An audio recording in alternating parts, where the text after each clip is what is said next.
నమస్తే, welcome to our channel. నేను మీ సిరి. ఇక అయితే ఎన్నికల వేడి మామూలుగా లేదు. ఎండవేళ్ళ కన్నా ఎన్నికల వేడి అయితే చాలా ఉంది. సో ఈ టైంలో ఏపీలో అంటే ఏ పార్టీ గెలవబోతుంది ఏంటి అంటే అక్కడ అయితే చాలామంది సర్వేలు అయితే చేస్తున్నారు. ఇక్కడ మన ముందు ఈరోజు అయితే విజ్ఞాన్ గారి సర్వే మన ముందు ఉంది. అంటే డైరెక్ట్గా విజ్ఞాన్ గారే వచ్చారనమాట మన స్టూడియోకి తన సర్వే చెప్పడానికి. ఏపీలో ఏ పార్టీ గెలవబోతుంది, నిజంగా మరి విజ్ఞాన్ గారి సర్వే ఫలించబోతుందా? సో ఇప్పుడు లేట్ చేయకుండా అయితే మనం విజ్ఞాన్ గారిని అడిగేద్దాం. నమస్కారం అండి. నమస్తే విజ్ఞాన్ గారు, మీరు చెప్పండి, అంటే ఏపీ పాలిటిక్స్ ఎంత హీట్ ఎక్కిపోయి ఉన్నాయో మనం చూస్తున్నాం. సో ఇప్పుడు మీరు చెప్తున్నారు మీరు సర్వే చేశారని చెప్పేసి, మరి ఏపీలో ఏ పార్టీ గెలవబోతుంది ఏంటి? అందరూ సర్వేలు అని బేసిక్ ఏం చేస్తున్నారంటే, కొంతమంది ఊర్లలో తిరుగుతున్నారు. అక్కడ టీ బండోనో లేకపోతే 4 తలుపులు కొట్టో అక్కడిక్కడ గుంపులుగా మాట్లాడుకునే వాళ్ళను అడిగి ఏంటమ్మా ఏంటి పరిస్థితి, పబ్లిక్ పల్స్ లాగా వాళ్ళు చెప్పేదాన్ని బట్టి ఇంతేలే అని సర్వే రిపోర్ట్లు వేసేస్తున్నారు. అండ్ మనం చెప్పేది 360 డిగ్రీ సర్వే. నెంబర్ 1, ఫస్ట్ జనాల్ని అట్రాక్ట్ చేయడానికి వాళ్ళ మేనిఫెస్టోలు ఎలా ఉన్నాయి, అవి తీరని కోరికలా తీర్చే కోరికలా, తీర్చాలంటే ఎలా తీరుస్తారు, ఒకవేళ తీర్చలేకపోతే ప్రభుత్వం ఉంటుందా కూలిపోతుందా, 5 ఏళ్ళ వరకు వీళ్ళు యథేచ్ఛగా ఉండగలుగుతారా? అంటే కొంతమంది సర్వే ప్రకారం ఇప్పుడు గెలుస్తారు అని చెప్తారు. ఇప్పుడు గెలిచినా వీళ్ళు కంటిన్యూ అవుతారా లేదా, ఇచ్చిన హామీలని నెరవేరుస్తారా, ఇవన్నీ కూడా 360 డిగ్రీస్లో చూద్దాం. అండ్ వాటికి కావాల్సిన ఇది అండ్ జనాల వాళ్ళ అభిప్రాయం ఏంటో కూడా తెలుసుకుందాం. ఇప్పుడు ఫస్ట్ నేను చెప్పేది ఏంటంటే, దేనికైనా సరే జనాలు అట్రాక్ట్ చేయడానికి వీళ్ళ మేనిఫెస్టోలు ఉంటాయి. ఫస్ట్ వీళ్ళ మేనిఫెస్టోల గురించి మాట్లాడుకుందాం. వైసీపీ మేనిఫెస్టో ఎలా ప్రిపేర్ చేసిందంటే, సేమ్ లాస్ట్ మేనిఫెస్టోనే మళ్ళీ ప్రవేశపెట్టి అప్పుడు ఇస్తా అన్న చిల్లరకి ఇంకొంచెం చిల్లర యాడ్ చేసి పెంచింది. అంతే, పెద్దగా ఏం లేదు, అంటే మార్పు చేర్పులు ఏం లేవు. ముఖ్యంగా 99% ఇవన్నీ నేను నెరవేర్చాను అని చెప్పుకొచ్చాడు.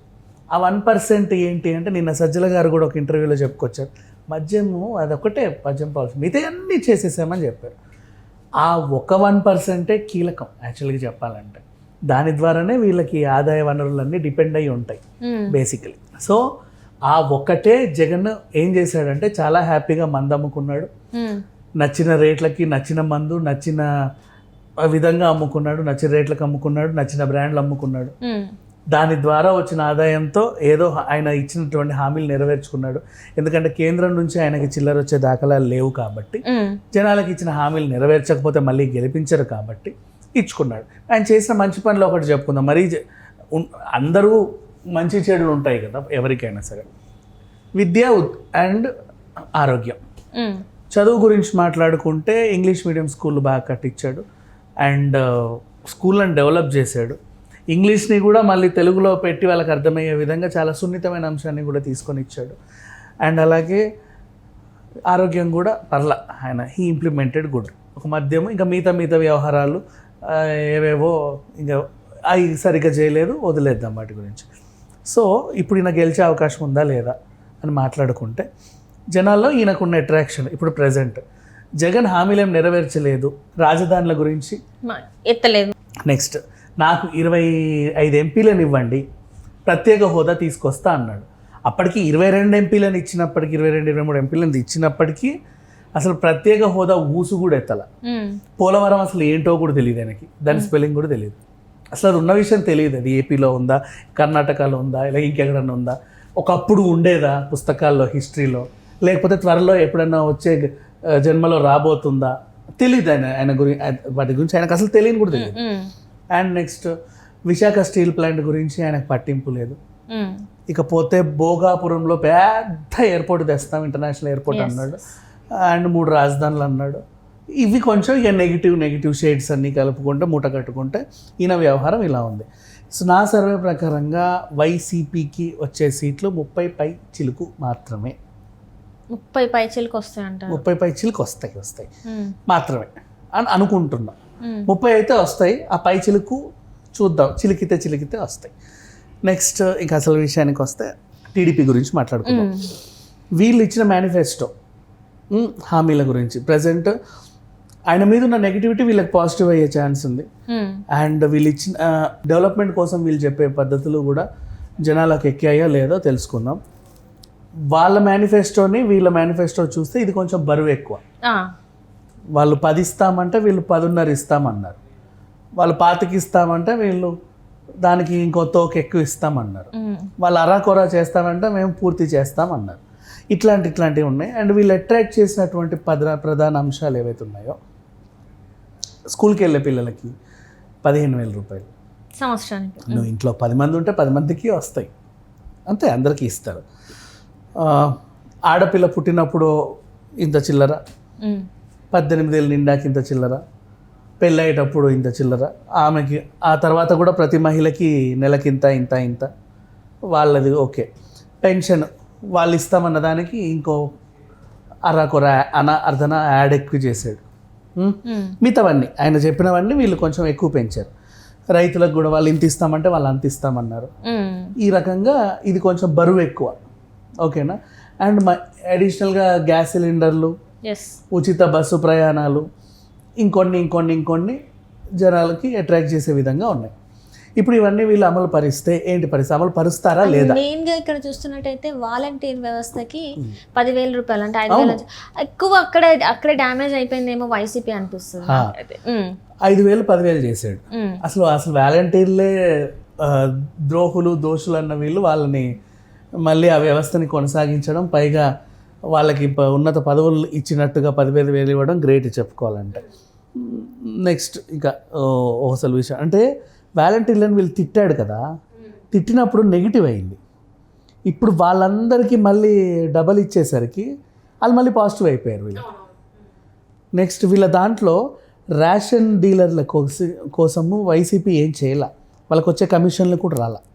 సో వీళ్ళకి దాంట్లో మేనిఫెస్టో రేషన్ డీలర్ల గురించి కూడా ఒక అంశం చేర్చేసరికి రాష్ట్ర వ్యాప్తంగా ఏపీ రేషన్ డీలర్ల యూనియన్ అసోసియేషన్ కూడా దాసోహం అయిపోయింది, మేము వీళ్ళకి మద్దతు ఇస్తున్నామని చెప్పారు. వాలంటీర్ వ్యవస్థ కంటే రేషన్ డీలర్లో ఇంకా ప్రభావితం చేస్తారు ఓటర్లని, మహిళల్ని కానీ వాళ్ళని కానీ. ఎప్పుడు అక్కడే ఉంటారు కదా, అవి ఇంకేం వచ్చాయి మాకేమి ఇస్తావు, చూడు బాబు అది ఇవ్వు ఇది ఇవ్వు, ఇట్లాంటివన్నీ ఎక్కువ ఉంటాయి వాళ్ళ దగ్గర. సో అమ్మ ఓటేయండి ఇంకా బాగా వస్తాయని వాళ్ళు చెప్తారు. అండ్ ఇంకా చెప్పాలంటే మళ్ళీ ఎడ్యుకేటెడ్స్, లాయర్లు, బార్ అసోసియేషన్, నిన్న పిఠాపురంలో మా పవన్ కళ్యాణ్కి మద్దతుగా వాళ్ళు వచ్చారు, ర్యాలీ చేశారు. వాళ్ళకి ఇవ్వాల్సిన అంటే గౌరవం కూడా మేనిఫెస్టో ఇచ్చింది కాబట్టి వాళ్ళు కూడా అట్రాక్ట్ అయ్యారు.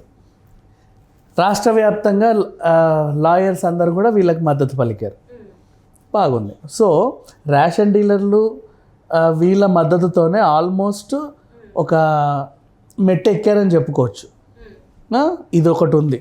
అండ్ ఇంకా చాలా రకాలుగా వీళ్ళ మేనిఫెస్టో జనాలకైతే దగ్గరైంది. ఇప్పుడు నా అంచనా ప్రకారం అంటే ఇప్పుడు మళ్ళీ మేనిఫెస్టో ఓకే, వీళ్ళ హామీలు నెరవేరుస్తారా లేదా అంటే వీళ్ళు కూడా చేర్చిన ఒక పదం మద్యం. ఎందుకు మద్యపానం గురించి మాట్లాడలేదు వీళ్ళు అంటే మెయిన్ ప్రధాన ఆదాయ వనరం అదే మద్యపానం కాబట్టి. అండ్ దాన్ని ఇప్పుడు జగన్ హామీలన్నీ నెరవేర్చాలంటే 75,000 కోట్లు అవుతాం, వీళ్ళ హామీలు నెరవేర్చాలంటే 150,000 కోట్లు అవుతాయి, ఓకేనా. అంటే కేంద్ర ప్రభుత్వం సాయం లేకుండా 150,000 కోట్లు వీళ్ళు ఇవ్వగలరా అనే క్వశ్చన్ మార్క్ ఉంది. ఇవ్వగలరు అంటే ఆ నెగిటివ్ పాయింట్ ఎక్కడ వస్తుంది అంటే నరేంద్ర మోడీ మొహం లేదు ఇక్కడ మేనిఫెస్టోలో, వీళ్ళ మొహాలే ఉన్నాయి. ఆయన కూడా వచ్చినప్పుడల్లా ఎయిర్పోర్ట్ గురించి మాట్లాడట్లా, వైజాగ్ గురించి మాట్లాడట్లా, స్టీల్ గురించి మాట్లాడట్లా, మన పోలవరం గురించి మాట్లాడట్లా, ఈ సూపర్ 6 సూపర్ 7 గురించి మాట్లాడట్లా. పోలవరం గురించి మొన్న మాట్లాడారు కదా, అంటే జస్ట్ ఏదో అంటే వాళ్ళు ఏమైనా హోదా ఇస్తా అని చెప్పేసి 30 ఏళ్ల నుంచి ఉంది ప్రత్యేక హోదా గురించి, ఇవన్నిటి గురించి కూడా ఎప్పటి నుంచో ఉన్నాయి. కానీ వీటి గురించి ఆయన ఎక్కువ మనసు విప్పి మాట్లాడిన దాఖలాలు లేవు. సో ఇవన్నీ చూసుకొని పైగా అసలు మోడీ మొహమే లేదు దాంట్లో. ఇస్తారో ఇవ్వరో అని అనుకున్నారు, కానీ ఇస్తారు. ఎలా చెప్పనా, ఈ మద్యం పాలసీ జగన్ ఈ 75 కోట్లు కేవలం మద్యం మీద సంపాదించిందే జనాలకు పెట్టాడు. మరి వాళ్ళకి డబల్ ఎందుకు వస్తుంది అంటే ఈ పిచ్చి మద్యాలన్నీ ఆయన బాబు వస్తే క్యాన్సిల్ చేస్తాడు.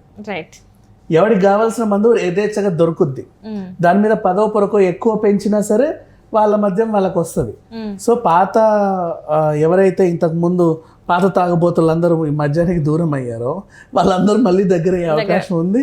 And at the same time గతంలో కంటే భారీ ఆదాయం వచ్చే అవకాశం ఉంది. సో గతంలో కూడా 150 కోట్లు వచ్చేవే హ్యాపీగా. కాకపోతే ఇక్కడ జగన్ ఏం చేశాడు అంటే దాన్ని రాబట్టుకోవడంలో కొంచెం విఫలమయ్యారు, వీళ్ళు సక్సెస్ అవుతారు. సో వీళ్ళు ఇచ్చిన హామీలు అయితే నెరవేరుస్తారు హ్యాపీగా. అంటే మొండిగా వెళ్ళి ఇప్పుడు లైక్ మన రేవంత్ రెడ్డి లాగా మొండిగా వెళ్ళి గబగబగబగా ఇచ్చినా కూడా ఏంటి పరిస్థితి, రాష్ట్రం అప్పుల్లో ఉండగా ఎలా ఇస్తారని అందరికీ డౌట్లు వస్తాయి. కానీ ఇవ్వచ్చు, ఇస్తారు. ఏపీకి ఇప్పుడు ప్రెసెంట్ ప్లస్ మధ్యమే. వీళ్ళు అది పాత పిచ్చి మందులన్నీ ఎత్తేస్తే వాళ్ళకి అది ప్లస్ అవుతుంది. అండ్ నెక్స్ట్ ఇప్పుడు ఆదాయం పెంచడం, స్టార్టప్ కంపెనీస్ని ప్రోత్సహిస్తాడు బాబు ఎప్పుడైనా సరే, కొత్త కొత్త వాళ్ళకి అవకాశాలు ఇవ్వడానికి. ఇప్పుడు ఫర్ ఎగ్జాంపుల్ ఒక యూట్యూబరే ఉన్నాడు అనుకోండి, వాడు ఏదో పచ్చళ్ళలో గిచ్చలో తయారు చేయాలనుకుంటాడు, ఈ లోన్ ఇస్తారు వాడికి. వాడు చేయడమే కాక 10 మంది పొట్లాలు కట్టే వాళ్ళు చుట్టే వాళ్ళకి ఇస్తాడు, ఉపాధి కల్పించిన వాడు అవుతాడు. అలా చిన్న పరిశ్రమల్ని ఎక్కువ స్థాపించడానికి ఎంకరేజ్ చేసి వాళ్ళకి లోన్లు ఇచ్చి వాళ్ళ చేత బిజినెస్లు పెట్టించి వాళ్ళ ద్వారా 10 మందికి ఉపాధి కల్పిస్తారు. అండ్ నెక్స్ట్ ఎక్కడెక్కడి నుంచో పరిశ్రమలు తేవడంలో దిట్టా బాబు. అప్పుడు ఆంధ్రప్రదేశ్ యువత అంతా బెంగళూరుకి, చెన్నైకి, హైదరాబాద్కి రాకుండా ఆంధ్రప్రదేశ్లోనే వాళ్ళకి ఉద్యోగాలు దొరికితే వాళ్ళు అక్కడే పనులు చేసుకుంటారు. సో అట్లా అక్కడ వ్యాపారం. ఇప్పుడు ఉద్యోగులందరూ యూత్ అంతా అక్కడే ఉందంటే మాల్స్ డెవలప్ అవుతాయి మన హైదరాబాద్ లాగా, మళ్ళీ పబ్స్ డెవలప్ అవుతాయి, ఫుడ్ స్టాల్స్ డెవలప్ అవుతాయి, స్ట్రీట్ ఫుడ్ కూడా అన్ని డెవలప్ అయిపోతాయి. ఇంకా మా కమర్షియల్ కూడా వచ్చేస్తుంది. అట్రాక్షన్, టూరిజం అట్రాక్షన్ ప్లేసెస్ కూడా పెరిగిపోతా ఉంటాయి. గేమింగ్ జోన్స్ అని, ఆ జోన్స్ అని, ఇవన్నీ ఎన్నెన్నో వస్తాయి. బ్యూటీ పార్లర్స్ ఎక్కువ వచ్చేస్తాయి, ప్రతి ఫ్రాంచైజీలు వచ్చేస్తాయి. అవునా? అప్పుడు మళ్ళీ సేమ్ డెవలప్మెంట్ అనేది వస్తుంది. అట్లా వాళ్ళు ఆదాయాన్ని అట్రాక్ట్ చేసేలానే ఉన్నారు. అండ్ ఇదంతా బాబు చేస్తానని చెప్పాడు, చేస్తాడు కూడా ఆఫ్ కోర్స్. సో ఆ విధంగా చూసుకుంటే ఆయనకున్న ఇప్పుడు అట్రాక్షన్ 120 పైచిలకు సీట్లు వచ్చే అవకాశం అయితే ఉంది నా సర్వే కూటమికి. అండ్ ఇది లైఫ్ లాంగ్ ఉంటుంది అంటే లైఫ్ లాంగ్ 5 ఏళ్ళు యథేచ్ఛగా ఉంటుంది. అయితే ఇక్కడ చిన్న డౌట్ నాకు ఏంటంటే, ఇక్కడ ఆల్రెడీ రాష్ట్రం అప్పుల్లో ఉంది. చంద్రబాబు నాయుడు గారు నేను అంటే ఇప్పుడు అప్పుల్లో ఉంది, నేనే ఇవ్వలేకపోతున్నా అని చెప్పేసి జగన్మోహన్ రెడ్డి గారు పాత మేనిఫెస్టోని తీసుకొచ్చానని చెప్పేసి అన్నారు. మరి ఇంత మేనిఫెస్టోలు ఇన్ని రకాలుగా ఉంది అంటే ఆ సూపర్ 6 మనం చూసాం ఏదైతే ఉందో, ఇవన్నీ డబ్బులు ఎక్కడి నుంచి తీసుకొస్తారు, రైతుల గురించి ఇన్ని గణం ఉన్నాయి, ఇవన్నీ కావు, ఇవన్నీ మోసపూరితమైన హామీలు అని చెప్పేసి అంటున్నారు. 4 సార్లు ప్రభుత్వాన్ని ఏర్పాటు చేసిన చరిత్ర అయింది. ఏవి ఇస్తే ఎలా ఉంటుంది అనేది తెలుసు. హామీలు ఇచ్చి నెరవేర్చకపోతే జనాలు ఏం చేస్తారో కూడా ఆయనకు తెలుసు. రైట్? మరి అయినా సరే ఈ హామీలు ఇచ్చాడంటే ఇవ్వచ్చు. అదే చెప్పాను నేను, 360 degrees చెప్పింది అందుకే. మద్యం పాలసీ నుంచే వాళ్ళు హ్యాపీగా ఇచ్చేయచ్చు. అండ్ ఈగర్గా వెయిట్ చేస్తుంది ఏపీ మొత్తం, ఎప్పుడెప్పుడు ఈ పిచ్చి మందులన్నీ పోయి మళ్ళీ పాత మందులు వస్తాయా అని. దాని మీదే ఎక్కువ వస్తుంది ఆదాయం. దాన్ని రొటేట్ చేస్తా, కొత్త పరిశ్రమలను ఆకర్షిస్తా, రియల్ ఎస్టేట్ రెవెన్యూ పెంచుతా, ఇప్పుడు క్వశ్చన్ మార్క్గా ఉన్న రాజధానిని తెచ్చి, అండ్ కేంద్రం నుంచి మోడీ నుంచి పొత్తులో ఉన్నారు కాబట్టి ఫ్రెండ్లీగా ఏదో 1 2 అరకొర తెచ్చుకొని దాన్ని అలా చిన్న డెవలప్ చేస్తా, కొత్త వాళ్ళని ఎక్కువ అట్రాక్ట్ చేసి, యూత్ని ఎక్కువ ప్రోత్సహించి, ఎక్కువ బిజినెస్లు పెట్టి 10-20 పరిశ్రమలు తెచ్చారంటే అందరు ఇక్కడ డెవలప్మెంట్ ఉంటుంది, రెవెన్యూ కూడా వస్తుంది. రాష్ట్రానికి రెవెన్యూ వస్తుందంటే ఖర్చులకు ఇంకేం ప్రాబ్లం లేదు కదా. సో ఆ విధంగా రెవెన్యూ తెస్తాడు. అట్లా అప్పులు మెల్లి తగ్గుముఖమై 5 సంవత్సరాల్లో నన్ను అడిగితే మళ్ళీ ఏమో లైక్ పాజిటివ్గా ముందుకెళ్ళి ప్రాఫిట్ జోన్లో వచ్చే అవకాశం ఉండొచ్చు. అంటే ఇప్పుడు ఇక్కడ ఉద్యోగ అవకాశాలే కావచ్చు, పారిశ్రమలే కావచ్చు, ఇవన్నీ కూడా మొత్తం అన్ని రకాలుగా మళ్ళీ ఏపీ అయితే డెవలప్ అయ్యే అవకాశం ఉంది అంటారు కూటమి వల్ల. ఎగ్జాక్ట్లీ. మరి వాట్ అబౌట్ కాంగ్రెస్? అంటే ఇప్పుడు అక్కడ మళ్ళీ సో కాంగ్రెస్ అంటే ఇంకొక సీటు షర్మిల కడపలో గెలుస్తుంది. అక్కడ గెలిచే అవకాశాలు ఉన్నాయంటారు? ఖచ్చితంగా గెలుస్తుంది అంటారు. ఖచ్చితంగా గెలిచే అవకాశాలు ఉన్నాయి, పుష్కలంగా ఉన్నాయి. అంటే ఇక్కడ ఏంటంటే కడప అనేది వైఎస్ ఫ్యామిలీ కంచుకోట. సో అలాంటి ప్లేస్ లో మరి అవినాష్ రెడ్డి వైఎస్ కూతురే ఉంది కదా, వైఎస్ కూతురు కంచుకోట వైఎస్ కూతురు ఉన్నాక వైఎస్ దూరపు చుట్టం ఎందుకు? సో షర్మిల గారికి వేస్తారా? అండ్ వైఎస్ కుటుంబం అంతా కూడా షర్మిలకి ఏమనే చెప్తుంది కదా. వివేక భార్య సౌభాగ్యమే వచ్చి నా కూతురు కొంగు చాచి ఓట్లు అడుగుతుంది, వేయండి అయ్యా, కొంగు నింపి పంపండి. ఆడపడుచు మన ఇంటి ఆడపడుచు మన దగ్గరకు వచ్చింది, కొంగు చాచింది. ఆడపడుచు ఇంటికి వస్తే చీర సారా పెట్టి పంపిస్తాం. ఆడపడుచు కొంగు చాటి ఓట్లు అడిగింది, నిండుగా ఇచ్చి పంపండి అని చెప్పింది. అండ్ నెక్స్ట్ అలాగే సునీతారెడ్డి కూడా పోరాడుతుంది. ఫైన్, అంటే తనకు గెలిచే అవకాశం. అంటే ఇంకొకటి అక్కడ వాళ్ళు కూడా వై నాట్, ఒకసారి ఆయనకి ఇచ్చాం, ఒకసారి ఇద్దాం, మన పిల్లే కదా, ఒకసారి ఇద్దాం, చూద్దాం ఏమవుతుందో చూద్దాం అంటారు. సో ఇప్పుడు మే 13th అయితే మనకి పోలింగ్ ఉంది. సో మే 13th తర్వాత మీ సర్వే 120 పైగా స్థానాల్లో టీడీపీ ఉంటుంది, ఇంకా ఎక్కువ వచ్చిన ఆశ్చర్యం లేదు. రైట్ 30 పైచిలకు అటు ఇటుగా వైఎస్ఆర్సీపీ ఉంటుంది. అండ్ షర్మిల స్థానం పాపం ఆవిడకి వచ్చేస్తుంది. ఇతరులు కాస్త అలా అలా అలా అలా ఉంటారు. అదే ఇప్పుడు చెప్తున్నాను ఏంటంటే 13th తర్వాత మీ సర్వేలో ఎంతవరకు నిజం ఉంది లేదనేది June 4th మనకు తెలుస్తుంది. సో June 4th వరకు అయితే మనం వెయిట్ చేద్దాం. Thank you so much. Thank you so much.